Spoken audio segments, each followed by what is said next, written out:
Terima kasih Anda kembali bersama kami di Kompas Malam. Saudara Ketua Umum Partai Golkar, Bahlil Lahadalia, menegaskan dukungan ke Airin Rahmidiani dan Ade Sumardi bukan karena pengaruh pidato Ketua Umum PDIP, Megawati Soekarno Putri.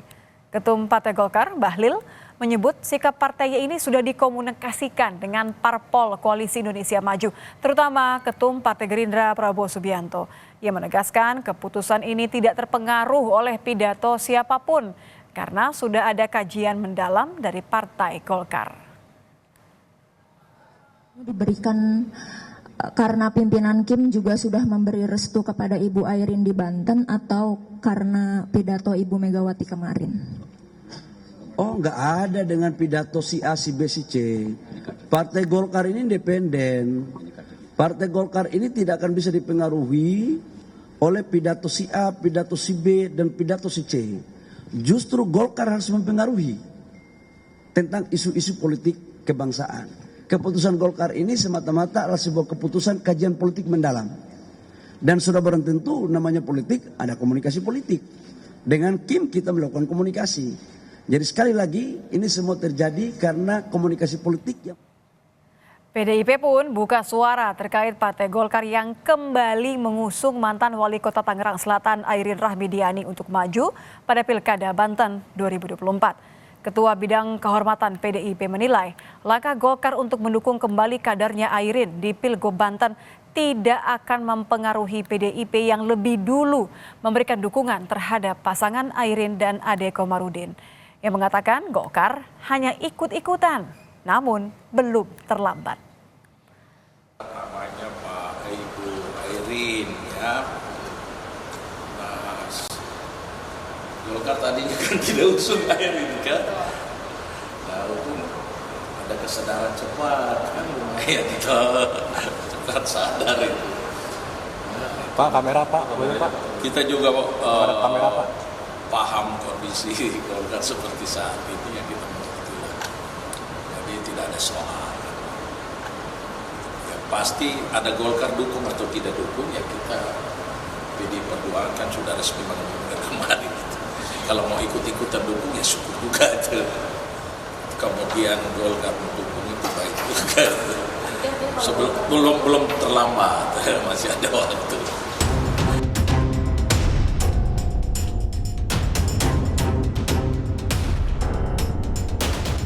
Habis merah, terbitlah kuning terang.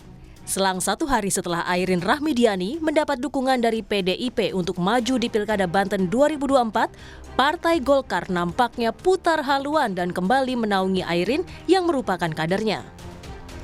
Ketua Umum Partai Golkar, Bahlil Lahadalia, mengibaratkan sudah sepatutnya seorang ibu yang telah melahirkan dan membesarkan mengantar anak kandungnya untuk ikut berkompetisi.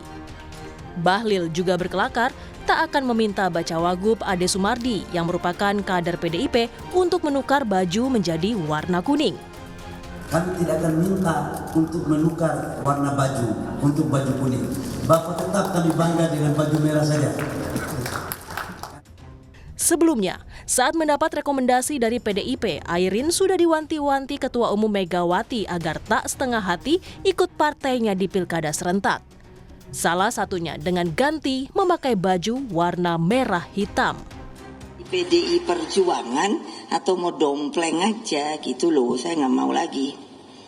Ya kalau konsisten aja, kalau mau jadi masuk PDI Perjuangan ya jadi dengan namanya lahir batin tuh ya rohnya roh PDI Perjuangan. Saya tadi nanya itu sama itu Mbak Airin, ya. Nanti mesti pakai ini loh, merah hitam loh.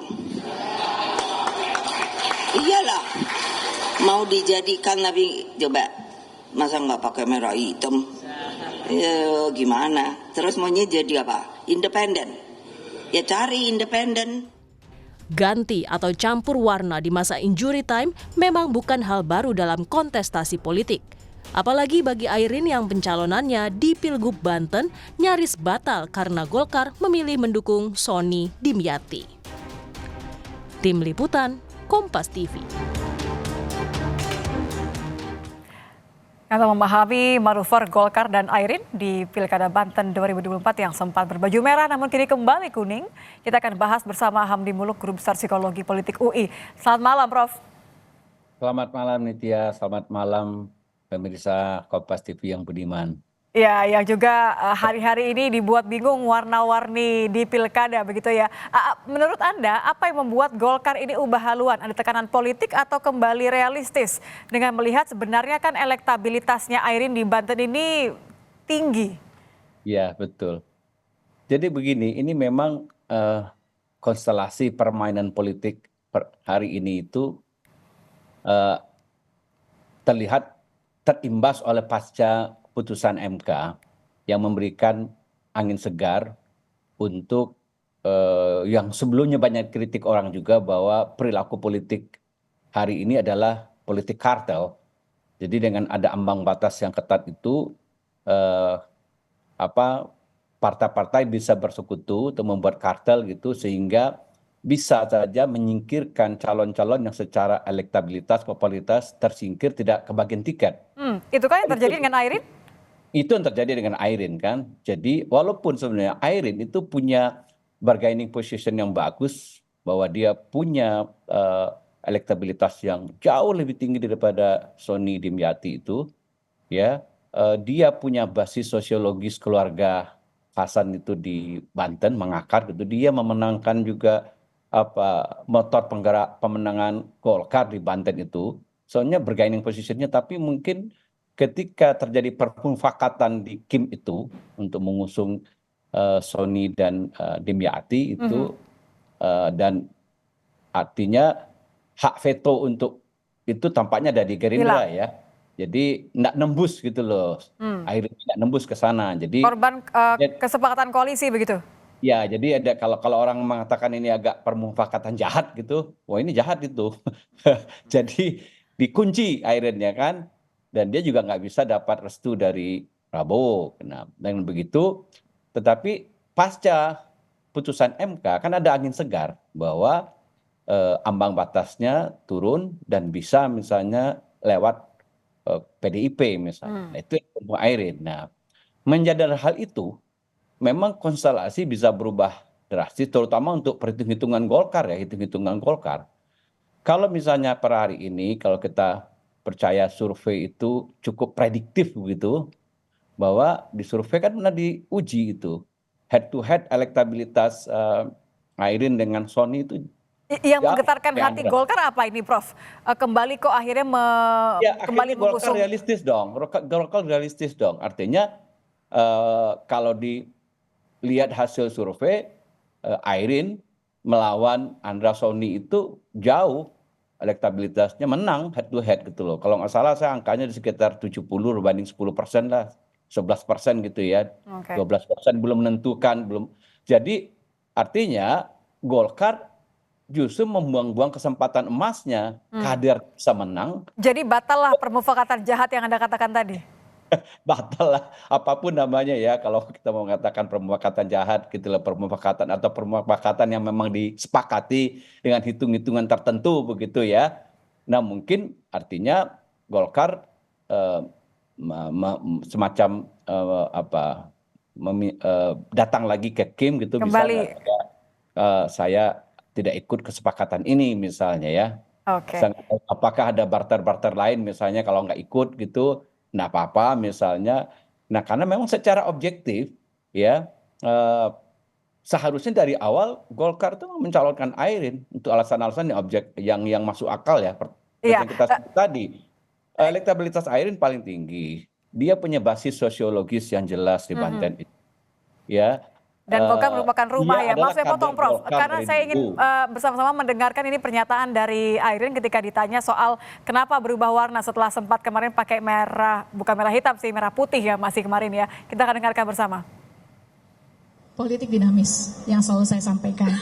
Dan selalu saya meminta bahwa mudah-mudahan ada keajaiban, pertolongan, dan kemudahan yang Allah berikan sehingga B1 KWK tetap diberikan kepada saya sebagai kader Partai Golkar karena saya merasakan bahwa Partai Golkar ini adalah rumah saya. Dan saya bersyukur, sujud syukur sama Allah, tentunya doa saya bukan hanya doa saya sendirian, tapi juga doa dari seluruh masyarakat di Provinsi Banten yang terus mendoakan.